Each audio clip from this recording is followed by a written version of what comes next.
안녕하세요. 디자이너로 일하고 있는 40대 여자입니다. 인생에는 수많은 경고등이 존재하죠. 당장 손안의 휴대폰도 배터리가 다 되면 얼마 남지 않았다고 경고를 해주고, 운전을 하면 수십 개의 신호등과 내비게이션의 음성이 멈춰라, 가라, 속도를 좀 줄여라, 일일이 경고를 해주기도 하고요.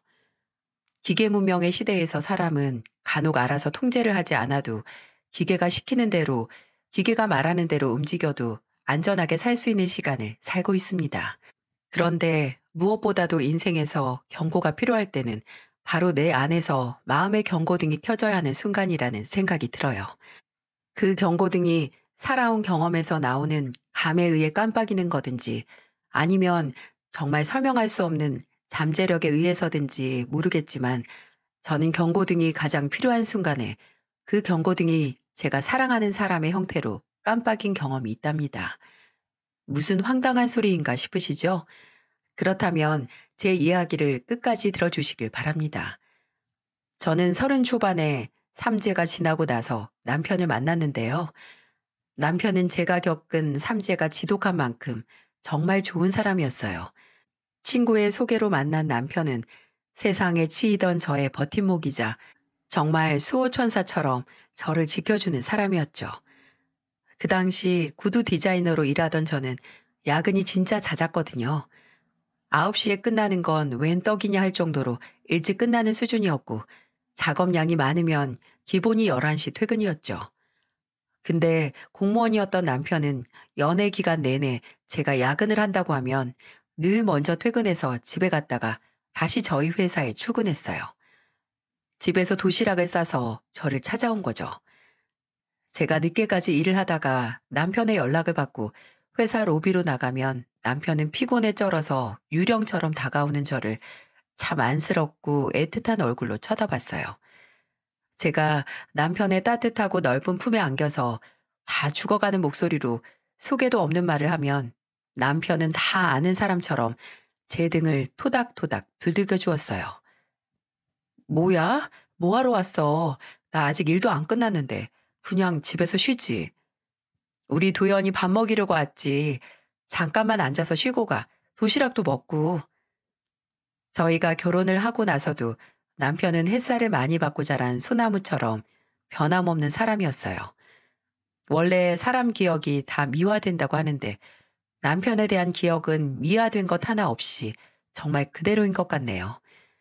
눈이 많이 온 날이면 평소보다 일찍 나가서 출근할 저를 위해 제 차에 쌓인 눈을 다 쓸어서 치워주는 게 일상이었으니까요. 제가 아들을 임신했을 때 아무래도 회사 업무량이 너무 많아서 그만두고 프리랜서로 전환을 했거든요. 근데 임신 막바지에 약간 조산기가 있어서 일찍 병원에 입원을 했어요. 다행히 문제없이 건강한 아들을 낳고 집으로 돌아오니까 옷방 겸 창고로 쓰던 방이 제 작업실로 바뀌어 있는 거예요. 알고 보니 남편이 저 집에서 편하게 작업을 하라고 저 모르게 천천히 방을 정리하고 꾸민 겁니다. 남편은 그런 사람이었어요. 엄청나게 큰 이벤트는 아니더라도 제가 조금 더 편하게 행복을 느낄 수 있도록 노력해주는 그런 사람이요. 근데 사람을 크게 좌절시키는 방법이 뭔지 아시나요? 바로 아주 행복한 순간에, 아, 이렇게만 살면 좋겠다 하는 순간, 불행의 나락에 던져버리는 방법이죠. 아들이 2살 됐을 때쯤 남편은 오랜만에 동창 모임이 있다고 나갔고, 저는 아들과 저녁을 먹고 거실에서 함께 누워서 책을 읽어주고 있었는데 깜빡 잠이 들었나 봐요. 순간 휴대폰 벨소리가 물에 잠긴 것 같은 고막을 뚫고 들렸어요. 놀라서 눈을 뜨고 주변을 살피니까 어둑한 방 안에 옆에서는 아들이 자고 있고, 거실 시계는 새벽 1시를 가리키고 있었죠. 막 잠에서 깨어난 상태에서 든 생각은 이 시간에 대체 누가 전화를 한 거지와 아직 남편이 안 들어왔나? 하는 생각이었어요.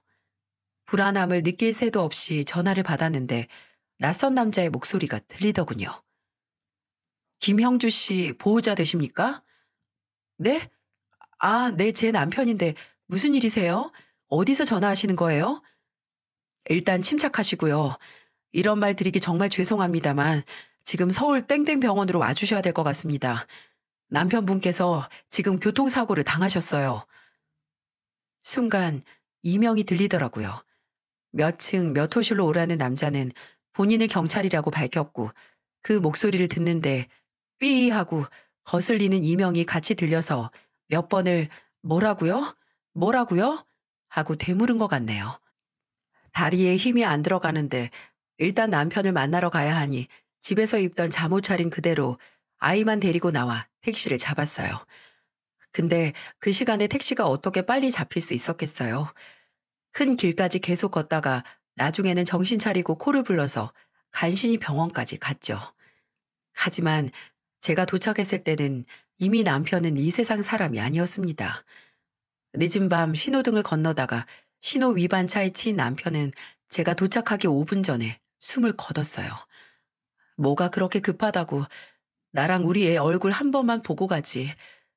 누워있는 남편에게 가까이 다가가지도 못하고 그대로 바닥에 주저앉아서 정말 오랫동안 울었습니다. 아들은 엄마가 목이 찢어져라 우니까 뭣도 모르고 따라 울기 시작했고요. 남편 장례식은 어떻게 치렀는지 아직도 기억이 안 나네요. 부모님과 가까운 친척들, 그리고 제 친구들이 와서 저 대신 많이 도와줬던 것 같은데 그냥 구석에 영원히 빠져나간 채로 아이만 안고 가만히 있었던 기억만 납니다. 장례식이 끝나고 남편을 낙골당에 안치를 시킨 후에도 달라지지 않았어요. 아니, 이제 품에 아이를 안고 있지도 않았습니다. 정말 애를 방치한 채 술만 먹은 것 같아요. 취하면 내 옆에 이제 남편이 없다는 걸 인지하지 않아도 되고 슬픔이 한순간에 사라지니까요. 정말 눈을 감고 누우면 다음날 눈을 뜨고 싶지 않았어요. 이대로 잠에서 깨지 않아도 괜찮다는 생각을 정말 무수히도 많이 했네요. 폐인 같은 생활이 지속됐고 프리랜서 계약을 했던 회사도 개인 사정으로 작업을 더 이상 미룰 수 없다는 통보를 해왔어요. 근데 손에 뭘 쥐고 집중을 할 수 있는 에너지 자체가 바닥나서 될 대로 되라라는 식으로 시간을 허비했죠. 그러다가 어머니께서 집으로 찾아오셨습니다. 딸이 힘든 것도 알고 이해하지만 손주가 방치되고 있는 것도 계속 두고 볼 수는 없으셨으니까요. 거의 몇 달을 조금의 청소도 되지 않고 먼지만 가득 쌓인 집을 둘러보신 어머니는 제게 뭐라 말은 못하시고 청소부터 시작하셨어요. 그리고 제 아들을 씻기고 밥을 먹이셨죠. 저는 당연히 앞에 놓인 죽 한 술도 뜨지 못했고 어머니는 그런 저를 빤히 보시다가 눈물을 흘리셨어요. 사위 보낸 지 얼마나 됐다고. 이제 딸까지 잃을 것 같아서 엄마가 너무 무서워. 도연아, 너 이렇게 시름시름 앓다가 잘못되면 이 엄마는 어떻게 하니? 우리 현준이는 또 어쩌고? 어? 도연아, 너 잘못되면 지금 너 슬픈 만큼 네 자식도 슬프게 만드는 거야.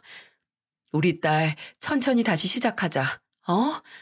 김서방이 너 지금 이러고 있는 거 보면 마음 편히 눈을 감을 수 있겠어? 다행히 저는 어머니와 주변 사람들의 도움으로 일상을 천천히 회복해 나갔어요. 친구들도 서로 번갈아 가면서 저희 집에 와서 제가 밥은 잘 먹는지 제 아들은 잘 있는지 확인해 줬고요. 어머니께서도 시간 나실 때마다 집에 와서 제 곁을 지켜주셨죠. 체육교사인 동생도 발령난 학교가 멀리 있어서 자취하던 곳도 멀었는데 퇴근하면 종종 들러서 제 상태를 체크했습니다. 제가 올 필요 없다고 해도 제게 투덜거리면서 누나 보러 온 거 아니거든? 우리 현준이 보러 왔거든? 이렇게 말하면서도 한편으로는 냉장고에 든 음식이 줄었나 안 줄었나 확인하고 갔었어요.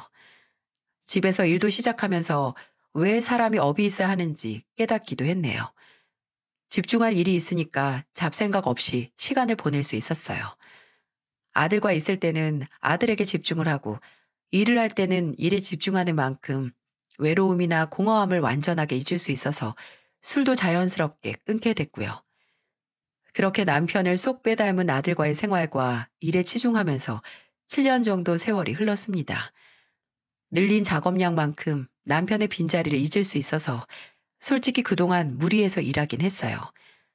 집에서 집안일하고 아들과 함께 보내는 시간 외에는 계속해서 일을 받아와서 했었거든요.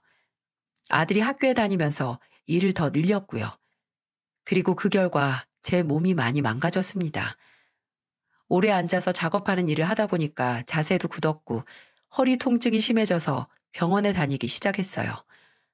병원에서는 조금이라도 일주일에 3번 이상은 할 수 있는 운동을 하라고 하더라고요. 근데 제가 실내에서 하는 운동은 답답해서 잘 하질 못했어요. 그래서 생각을 하다가 자전거를 타기로 했어요. 운동이란 게 당장 목에 칼이 들어올 정도의 뚜렷한 목표가 없으면 대충 설렁설렁 하게 되잖아요. 특히 혼자 하게 되면 오늘은 하지 말까? 그냥 쉬지 뭐 하고 뛰어넘길 수도 있고요. 그래서 친구의 조언으로 같은 지역 사람들끼리 같이 만나 자전거를 타는 동호회에 들어갔죠. 확실히 같이 하는 사람들이 있으니까 혼자 할 때보다는 더 의무적으로 나가서 자전거를 타게 되더라고요. 대여섯 명이 모여서 한 줄로 한강에서 자전거를 타는데 항상 제 뒤에서 타는 분이 있었어요. 남자분이었는데 보기에는 저보다 한두 살 많은 느낌? 키도 크고 자전거를 오래 타서 그런지 몸도 꽤 좋았고요. 종종 모여서 대화를 나누면 조용하면서도 대화를 주도할 때는 주도하는 느낌이라서 되게 리더십이 있는 사람 같다고 혼자 생각을 하고 있었죠. 근데 그 남자가 어느 순간 제게 다가와 있더라고요. 중간에 다 같이 쉬면서 앉아 있으면 물을 사와서 건네주면서 제게 말을 붙이곤 했죠. 도연 씨, 체력이 생각보다 좋으신 것 같아요. 처음에 건강 때문에 시작했다고 해서 따라올 수 있을까 좀 걱정했는데. 아, 근데 다들 그렇게 빨리 달린다거나 오래 타는 건 아니라서 따라갈 만해요. 딱 좋게 피곤할 만큼 탈 수 있는 코스라서 요즘 집에 가면 잠도 잘 자요. 그렇죠? 저도 처음에 불면증 때문에 시작했거든요. 밤에 매일 뒤척이면서 잠을 통 못 잤는데 이렇게 자전거 타고 나면 꿀잠 잘 수 있어서요. 상대방의 말을 잘 이끌어내는 대화를 할 줄 아는 사람이었어요. 끊김없이 계속해서 대화할 주제를 이끌어내는 사람이요. 알고 보니 성형외과 의사였더라고요. 고객하고 상담하면서 단련된 대화 기술이라고 알아봤냐고 하면서 웃는데 느낌이 좋았습니다. 동호회 뒤풀이에서 다 같이 저녁을 먹으러 갔는데 남자는 탁자에 놓인 제 휴대폰 속 배경인 아들 사진을 보고 웃으면서 말을 하더군요. 아드님이에요? 너무 귀엽다. 한 10살 정도 되어 보이는데요? 비슷해요. 9살이에요. 또래보다 키가 좀 크긴 해요. 아빠 키 닮았나? 남편분도 키가 크신가 봐요. 네? 아, 네, 그렇죠, 뭐. 갑작스럽게 나온 남편의 얘기에 제가 좀 표정 관리를 못할 정도로 어두워졌거든요. 근데 남자는 다른 말 없이 대화 주제를 바꿔서 다시 얘기를 시작하더라고요. 그냥 그런가 보다 저도 넘어갔는데 식사를 다 하고 집에 오니까 번호를 교환한 남자에게서 문자가 와 있었어요. 잘 들어갔어요. 고민이 많을 때는 자전거 타면서 좋은 공기 마시는 것만큼 좋은 거 없어요. 동호회 모임 말고도 혹시 다른 사람하고 자전거 타고 싶으면 언제든 연락 주세요. 말 잘하는 만큼 이야기도 잘 들어주는 주연재입니다. 라고 말이죠. 남자는 그 찰나의 순간에 제 얼굴에 도는 어두운 기억을 알아본 모양이었어요. 처음에는 제 속을 내보였다는 생각에 이상하게 모임이 안 나가게 되더라고요. 일종의 방어 기제라고 할까요? 한동안 동호회 안 나가다가 오랜만에 나가니까 남자는 저를 보고 깜짝 놀라더군요. 그리고 그전만큼 말을 걸어오지도 않았어요. 근데 모임이 끝나고 파하는 분위기에서 조용히 저를 잡고 그러더군요. 괜히 개인적으로 연락을 해서 미안하다고. 그게 부담스러워서 제가 모임에 안 나온 줄 알았대요. 이제 불편하게 만들지 않을 테니까 좋은 취미 그만두지 말라고 하는데 뭔가 풀 죽은 듯이 말하는 모습에 괜히 제가 미안해져서 무슨 생각에서인지 제 이야기를 털어놓게 됐습니다. 해가 져가는 한강 근처 풀밭에 앉아서 7년 전에 남편이 먼저 떠났고 그 후에 다른 사람을 만나서 가까워지는 것과 내 과거를 말하는 게 힘들다고 말이에요. 제가 제 속을 털어보이니까 놀랍게도 남자 입에서 전혀 예상치도 못했던 말이 나오더라고요. 진짜 같은 아픔을 갖고 있는 사람은 서로 끌리는 법인가 봐요. 그게 무슨 소리예요? 저는 5년 전에 사별했어요. 아내는 암이었고요. 남자는 제가 겪은 슬픔을 본인도 겪었다고 고백했습니다. 정말 묘했어요. 분명 저마다 비슷한 일을 겪어도 받아들이는 슬픔은 천지 차이로 다를 텐데 다 비슷한 일을 겪은 사람을 마주하는 것만으로도 뭔가 위로를 받는 기분이었죠. 이래서 동병상련이라는 말이 있구나 하고 한결 편해진 마음이었어요. 남자 또한 본인 얘기를 털어놓으면서 본인은 그래도 아내가 아픈 시간 동안 천천히 이별을 준비했지만 저는 갑작스런 사고 때문에 갑작스럽게 남편과 헤어지게 돼서 더 힘들었을 것 같다면서 저를 위로해 주더군요. 기억을 공유한다는 게 사람을 정말 빠르게 가깝게 만들더라고요. 남자와 저는 모임 외에도 만나서 그냥 밥도 먹고 대화를 하는 시간이 많아졌죠. 그리고 어느 순간 그 남자에게 심적으로 의지를 하고 있는 저를 발견했습니다. 저도 사람인지라 누군가에게 기대고 싶기는 한데 또 이래도 되나 우리 아들에게도 내가 누굴 만나는 게 괜찮을까 혹시 남편이 슬퍼하진 않을까 하는 터무니없는 생각까지 하게 됐죠. 그래서 막 연인 관계가 되기 전에 남자에게는 제가 좀 주춤하는 게 보였었나 봐요. 남자는 혹시 떠나보낸 사람에게 미안해서 본인과의 만남에 망설임을 가진다면 제가 편해질 때까지 기다린다고 하더군요. 그 마음 누구보다 본인이 더 잘한다고 말이죠. 그 말을 듣고 그래 이 사람만큼 지금 나를 이해해 줄 사람이 어딨어? 하는 생각에 그 남자의 손을 덜컥 잡았어요. 같은 아픔을 갖고 있는 사람들끼리 연애를 시작한 거죠.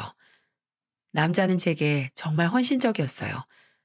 병원 일이 바빠도 일주일에 3번은 늘 저와 만나서 시간을 보냈고 또 저희 아들과도 가까워지기 위해 노력도 참 많이 했어요.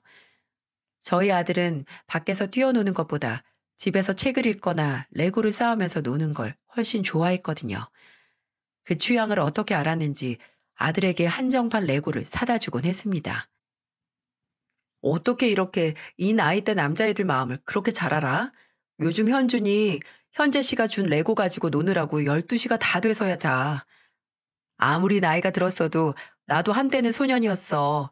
현준이가 좋아한다니까 다행이다. 레고 좋아한다니까 다음에는 프라모델 사다가 줄까? 그 나이 때 남자애들 전투 헬기나 탱크 프라모델 좋아하거든. 처음 하는 거면 나랑 같이 하면 되고. 저보다도 아들에게 지극정성을 쏟는 남자를 보면서 남자와 함께하는 인생을 생각하게 됐어요. 남자 또한 연애를 한 지 1년 정도 됐을 때 넌지시 재혼식을 하는 게 어떠냐고 말을 꺼냈죠. 제게 혹시 혼인신고를 하는 게 부담이 되면 가족끼리 모여 간단하게 재혼식을 하고 같이 사는 건 어떠냐고 하더군요. 아들도 남자를 현재 아저씨라고 부르면서 잘 따랐기에 아들과 이만큼 친해진 사람이라면 셋이서 함께 가정을 꾸려도 좋을 것 같은 생각에 저도 수락을 했어요. 제 재혼 소식은 오랫동안 저를 걱정했던 사람들에게 그 걱정을 조금이나마 덜 해도 된다는 소식과도 같았죠.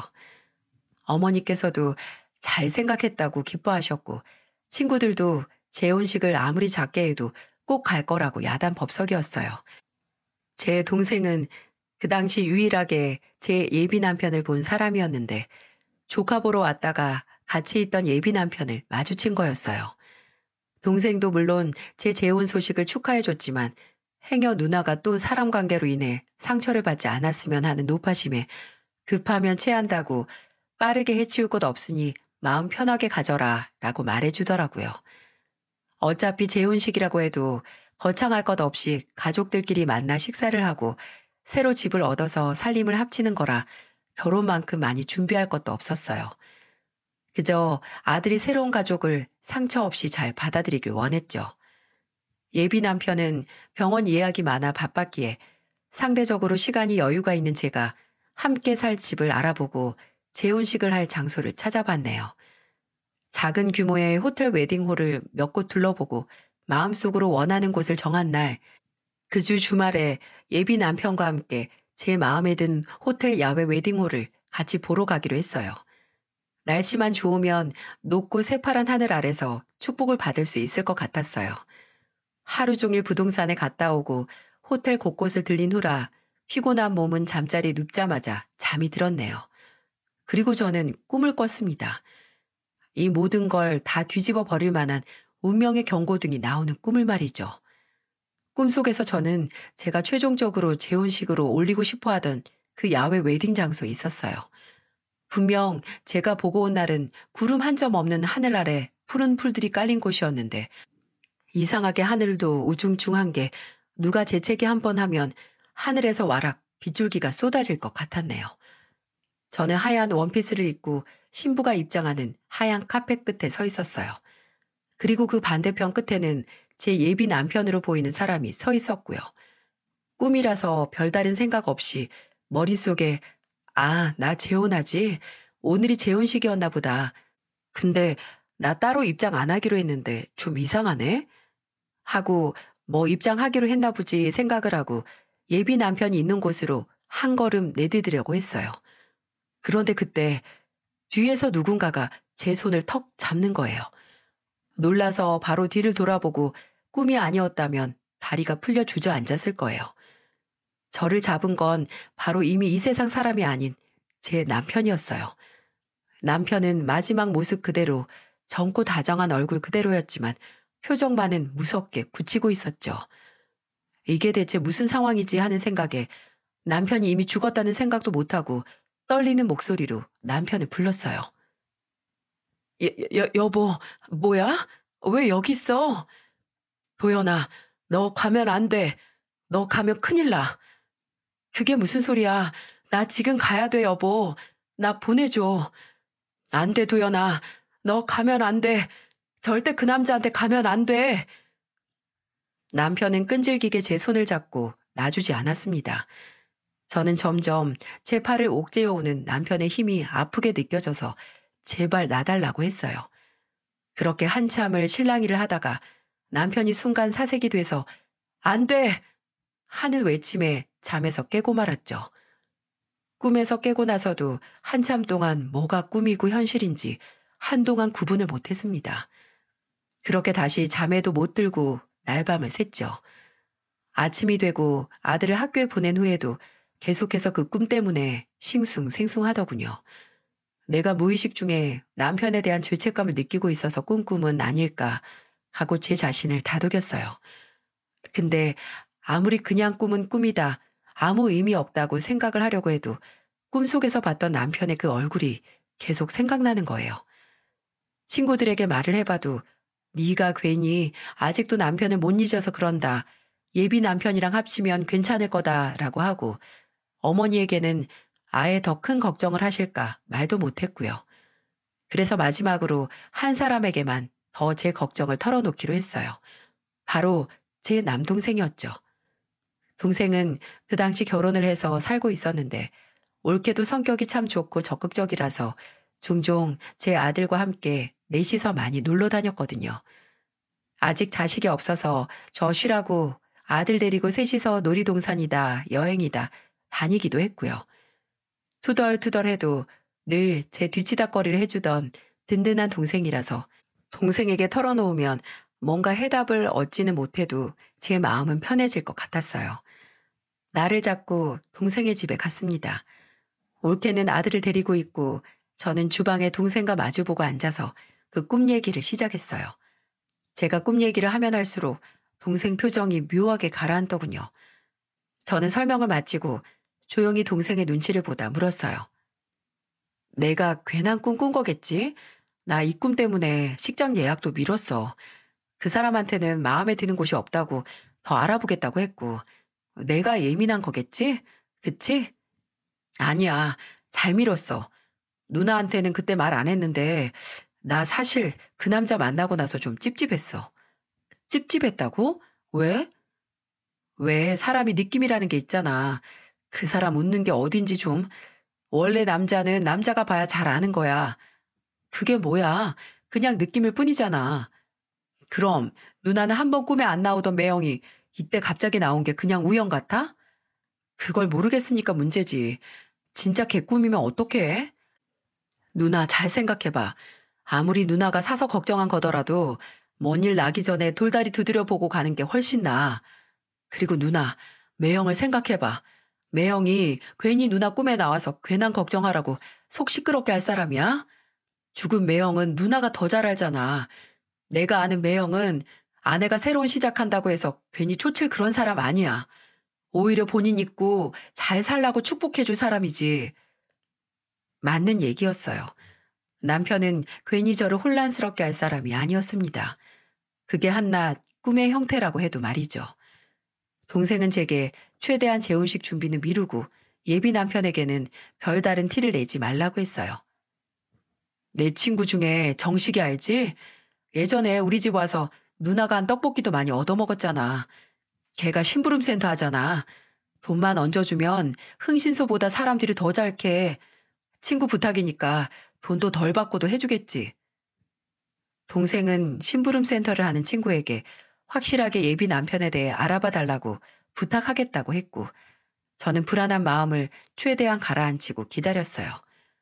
기다리면서 수천 수억 번은 제발 그냥 내 불안감이 만든 꿈이겠지.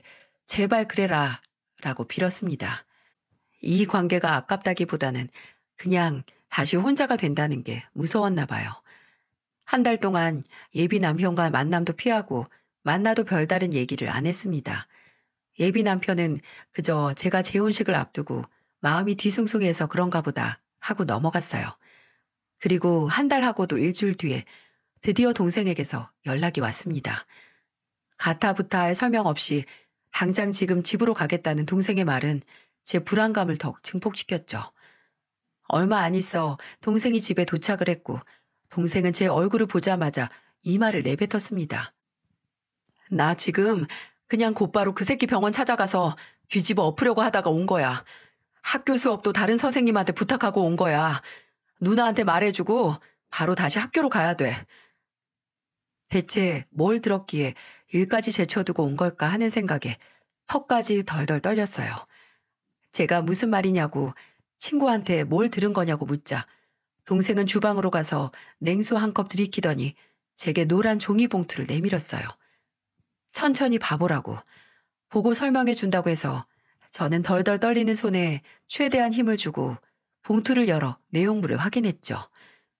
그리고 그 안에 있는 건 당장 산속에 들어가서 미친 듯이 소리를 지르고 싶을 정도로 기가 막히고 충격적이었어요.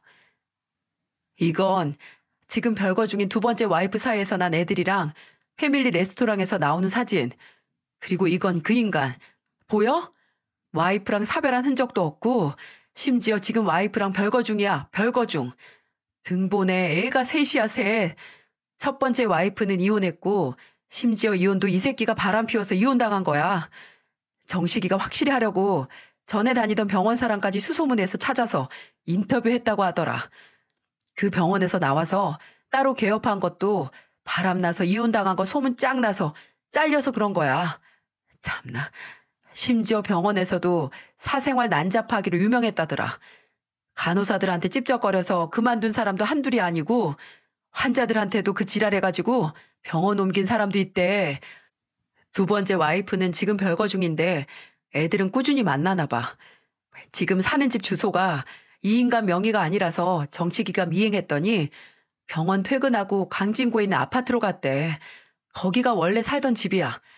두 번째 와이프랑 누나한테 알려준 오피스텔은 별거 하느라고 전세로 잠깐 사는 거고 와이프랑 애들은 거기 살고 있어. 그 새끼가 먼저 누나한테 부담스러우면 혼인신고는 나중에 하자고 했다고 했지? 그랬겠지. 이미 결혼한 새끼가 어떻게 또 결혼을 해? 진짜 우리 매형 큰일 했다 큰일. 매형이 누나 꿈에 안 나와서 덜컥 살림 차렸으면 누나 아무것도 모르는 상태에서 상간녀 될 수 있었던 거야. 내가 진짜 그 새끼 병원에 가서 요절을 내려고 하다가 참았어. 이 새끼 지금 소송 걸린 것도 있는 거 알아? 환자가 고발. 누나, 내 얘기 듣고 있어? 땜에 커다란 구멍이 뚫린 듯 콸콸콸 얘기를 하는 동생의 말들을 전부 귀에 담으면서도 제 눈은 사진 하나에 집중됐어요. 바로 예비 남편, 아니 그 자식이 본인 자식으로 보이는 아이와 대형 장난감 가게를 손잡고 나오는 사진인데 아이가 품에 안고 있는 그 장난감이 바로 며칠 전 제 아들에게 사다 주었던 것과 똑같은 프라 모델이었던 겁니다. 걷잡을 수 없는 분노에 사로잡힌 저는 그대로 눈앞의 사진과 서류들을 모아들었어요. 그리고 저를 부르는 동생을 모른 척하고 동생 집에서 나와 택시를 잡아탔습니다. 그때 운전대를 잡았으면 사고가 날 것 같았거든요. 그리고 그대로 그 인간의 병원으로 향했어요. 내가 남편을 잃고 그리워한 감정을 가지고 이용한 그 인간을 만나러 말이죠. 병원에 들어서서 데스크 직원이 말리든 말든 밀고 그 인간이 있는 진료실로 들어갔어요. 마침 상담이 끝났는지 환자가 나오는 중이었고 의자에 앉아있던 그 인간은 당황한 얼굴로 저를 올려다봤죠. 어? 당신이 어쩐 일이야? 갑자기? 죄송합니다, 원장님. 이분이 갑자기... 아니에요. 아는 사람이에요. 점심시간까지 예약 없죠? 그 인간은 아주 부드러운 말투로 저를 따라 들어온 간호사를 내보냈고 다시 저를 보고 무슨 일이냐고 다정하게 물었습니다. 아는 사람? 그래. 이미 병원 사람들은 원장님 아내랑 자식들 빤히 다 알고 있을 테니까 나보고 재혼할 상대라고 말도 못하겠지. 무슨 소리야. 느닷없이 찾아와서 알아듣게 좀 말해. 어? 시간 아까우니까 모른 척 하지 말자. 그냥 지금 내가 당신이 두 번째 아내랑 살고 있는 집 숟가락 젓가락 수까지 다 알고 있다고 생각해. 그럼 대화가 좀 빨리 진행될 테니까. 어디서 들었어? 대체 뭘 한 거야? 그건 알 필요 없고 당신 정말 상종도 못할 쓰레기구나. 뭐? 아내를 암으로 잃었어? 그래서 내 마음을 누구보다 잘 안다고? 이 정도면 무슨 정신병 수준 아니니? 원래 상대방 마음 얻으려고 연애하기 전에 마음에 없는 소리 하잖아. 그거랑 같은 거야. 말이 되는 소리 좀 해. 그냥 이빨 터는 거랑 차원이 다른 거짓말이라는 거 당신이 더 잘 알잖아. 그리고 지금 별거 중이라서 떨어져 있는 자식한테 사준 장난감을 감히 내 아들한테 똑같이 선물을 해? 진짜 감탄스러울 정도로 뻔뻔하다. 의대를 나온 게 아니라 어디서 사람 속이는 법 배우는 거 아니야? 이 더러운 새끼야. 와, 이렇게 몰상식하게 남의 영업장 와서 소리 지르는 거 보니까 너랑 재혼을 하는 것보다 그냥 원래 와이프한테 돌아가는 게 훨씬 낫겠다는 생각이 든다. 말은 똑바로 해. 이미 결혼한 새끼가 무슨 재혼이고 원래 와이프가 아니라 두 번째로 결혼한 별거 중인 와이프겠지. 이 멍청한 새끼야. 그 모자란 머리로 잘도 이때까지 날 속였네. 놀랍다 정말. 그래, 다 떠들었으면 나가. 이미 다 알게 된 거 입 아프게 나랑 실랑이 할 필요도 없잖아. 그냥 외롭던 참에 둘이 잘 놀았다고 치고 예전 자리로 돌아가자. 나는 내 와이프랑 애들 있는 자리로, 너는 그냥 네 아들하고 둘이서 사는 그 자리로 말이야. 어때? 그래, 나는 내 아들 있는 원래 자리로 돌아갈 거지만 너는 과연 돌아갈 수 있을까? 세상 어느 여자가 너같이 더러운 놈을 받아주겠어? 쓰레기는 재활용이 된다고 하지만 너 같은 건 음식물 쓰레기만큼의 수준도 못 돼서 짐승줄 찌꺼기로 쓰지도 못할 거야. 너 분명히 네 업보에 숨 막혀서 질식할 거다. 이 짐승보다도 못한 새끼야. 저는 그 말을 그 인간의 재수없는 얼굴에 내뱉고 병원을 나왔어요. 부들부들 떨리는 다리로 한참을 걸었습니다. 이대로는 절대 끝낼 수가 없어서 제 말대로 그 인간이 돌아갈 자리를 없애버려야겠다고 생각했어요. 그래서 동생에게 전화를 걸었습니다. 그리고 친구인 정식이에게 그 인간 두 번째 와이프와 아이들이 살고 있는 집 주소를 알아냈어요. 그렇게 알아낸 아파트 앞에 서서 멍하니 생각을 정리했습니다. 이렇게 왔어도 어떻게 그 여자에게 상황을 설명할 것이며 그 여자가 제 말을 믿어줄 보장도 없으니까요. 하지만 무작정 기다렸어요. 동생의 친구 말로는 그 여자는 평일 2시쯤에 요가에 갔다가 돌아온다고 했고 그때 시간이 1시 반이었거든요. 혹시 그 여자가 원래 예정되어 있던 스케줄대로 움직이지 않을 수도 있지만 상관없었어요. 그 당시 제게는 그 방법밖에 생각이 안 났거든요. 그리고 2시 40분이 넘어갈 때쯤 어깨에 짐백을 맨 여자가 나타났습니다. 아까 사진에서 본 그 여자가 말이죠.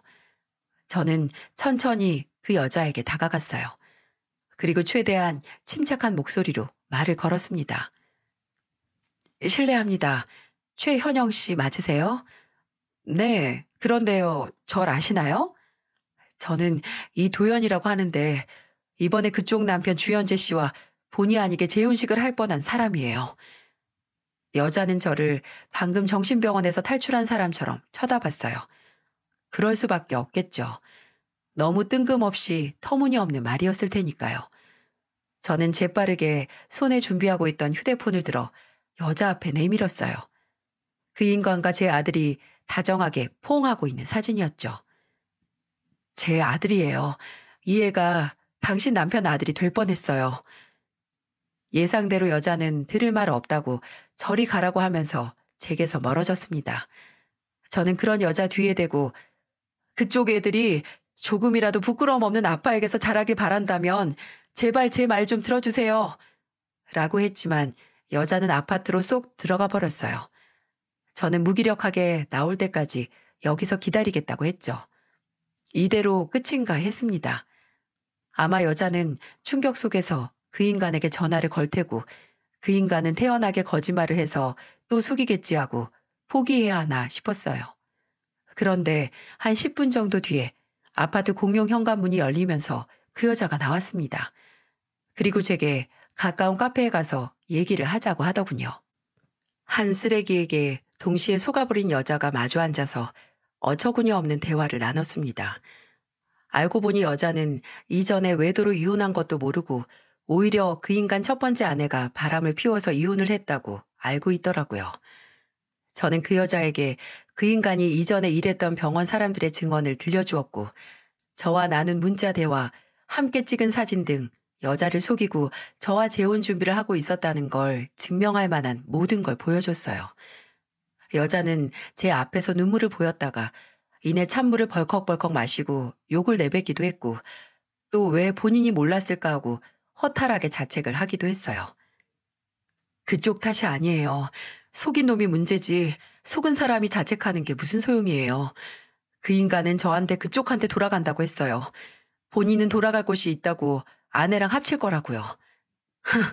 말도 안 되는 소리 하고 있네요. 합칠 생각 없어요.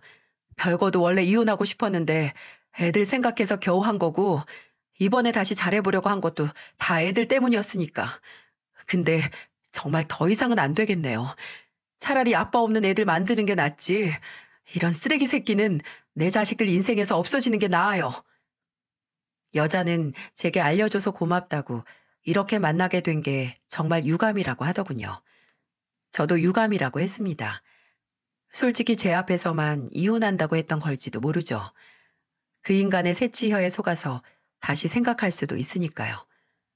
하지만 며칠 뒤에 그 다짐이 그저 말뿐이 아니라는 걸 알게 됐어요. 서로 각자 갈 길 가자고 했던 그 인간이 저를 찾아왔거든요. 도둑놈 마냥 남의 집 앞에 떡하니 서 있어서 어찌나 놀랐는지 저를 보고 한 말이 뭔 줄 아시나요? 현관 비밀번호 바꿨더라? 2번 다시 상종 안 할 쓰레기가 번호를 알고 있어서 바꿨다. 왜? 쓰레기로 불린 인간은 세상 불쌍한 표정을 짓더니 제게 다시 만나자고 하더군요. 말이 되나요? 어떻게 사람의 탈을 쓰고 이 정도로 뻔뻔할 수가 있을까요? 제정신이니? 내가 왜 널 만나? 도연아, 내가 사랑한 건 너야. 그때는 네가 내 뒷조사를 했다는 게 화가 나서 그랬어. 내가 아무리 그 전에 여자 관계가 복잡했다고 하더라도 내 마지막 여자는 너야. 믿어줘. 끔찍한 소리 하지도 마. 누가 네 마지막 여자가 되고 싶어 해. 그리고 누가 모를 줄 알아? 너 네 와이프한테 까이고 나한테 온 거잖아. 맞지? 아니야. 왜 그렇게 생각을 해? 내가 너 나 몰래 내 와이프 찾아가서 다 폭로한 것도 그냥 모른 척하고 너한테 온 거 몰라? 어, 그래. 쓸데없는 짓이지만 수고했다. 수고했어. 여기까지 오느라 힘들었겠네. 근데 어쩌니? 너 혼자 그냥 돌아가야 하는데. 너 같은 쓰레기는 냄새 나서 옆에 못 있겠어. 부탁이니까 제발 찾아오지 마. 어? 그리고 행여 이게 끝이라고 생각하지 말고 네 업보 아직 절반도 너한테 돌아간 거 아니니까. 그렇게 말을 하고 얼굴 앞에서 문을 쾅 닫으면서 들어갔어요. 제 마지막 말은 빈말이 아니었습니다. 여자한테 버림받은 결말이 끝이 아니게 만들어주고 싶었거든요. 그래서 그 후에는 변호사를 찾아갔어요.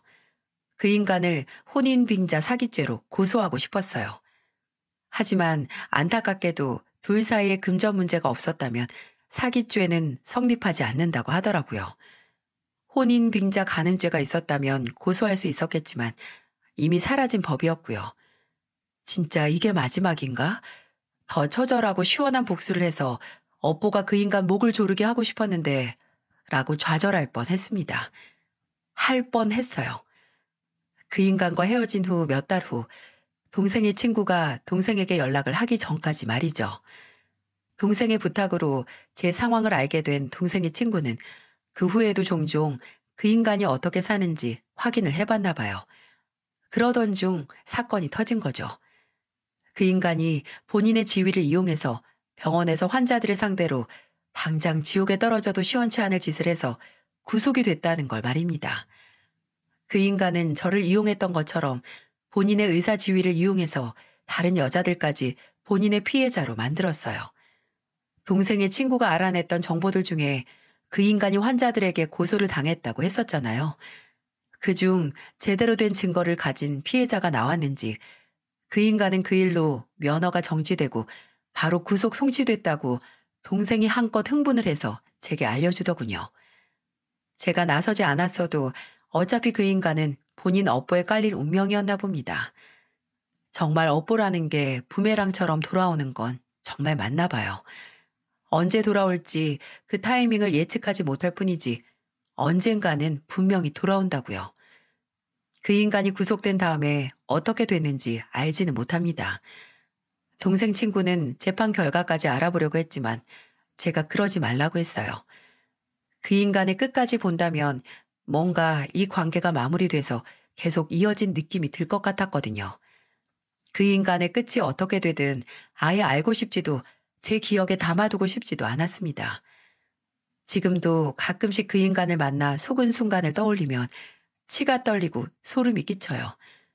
이 사건으로 사람이 못할 거짓말은 없고 본인의 사리사욕과 욕망을 위해서는 상상도 못할 인간 이하의 짓도 태연하게 할 수 있다는 걸 분명히 알았으니까요. 주변 사람들은 제 재혼 실패를 두고 미리 알아서 다행이다라고 하면서 동시에 혼자 된 건 또 아쉽고 안타깝다고 하지만 오히려 저는 이 사건을 계기로 혼자가 돼서 천만다행이라고 생각하고 있어요. 불어 두 사람이 되려고 노력하지 않아도 된다는 것과 차라리 혼자인 게 더 낫다는 걸 몸소 깨닫고 인정하게 됐으니까요. 그리고 이 모든 걸 하늘에 있는 제 하나뿐인 남편이 알려줬다는 생각이 들기도 해요. 남편이 생전에 즐겨 읽던 책 중에 법정 스님의 홀로 사는 즐거움이라는 책이 있었습니다. 이번에 오랜만에 남편이 남긴 책을 정리하다가 이 책에서 한 구절을 발견했죠. 사람은 본질적으로 홀로일 수밖에 없는 존재다. 홀로 사는 사람들은 지늘게 더럽혀지지 않는 연꽃처럼 살려고 한다. 홀로 있다는 것은 물들지 않고 순진무구하고 자유롭고 전체적이고 부서지지 않음을 뜻한다. 앞으로의 제게 꼭 필요한 말이라는 생각이 들더군요. 남편은 제 곁에 없지만 정말 한순간도 빼놓지 않고 제게 큰 도움을 주는 것 같아요. 저는 남편이 제게 준 이 지혜와 또 남편 대신 제 곁을 지켜주는 아들과 함께 연꽃처럼 자유롭고 부서지지 않는 인생을 살기 위해 노력해야겠습니다. 앞으로 저와 아들의 일상을 조금이라도 위협하는 요소는 아예 거들떠 보지도 않을 생각이에요. 제 이야기를 들어주신 여러분과 제 곁을 지켜주는 가족들과 친구들, 그리고 늘 그랬듯이 언제나 그 자리에 있는 대체될 수 없는 제 남편에게 감사의 말씀을 드리면서 이 이야기를 마치려고 합니다. 모두들 건강하시길 바랍니다.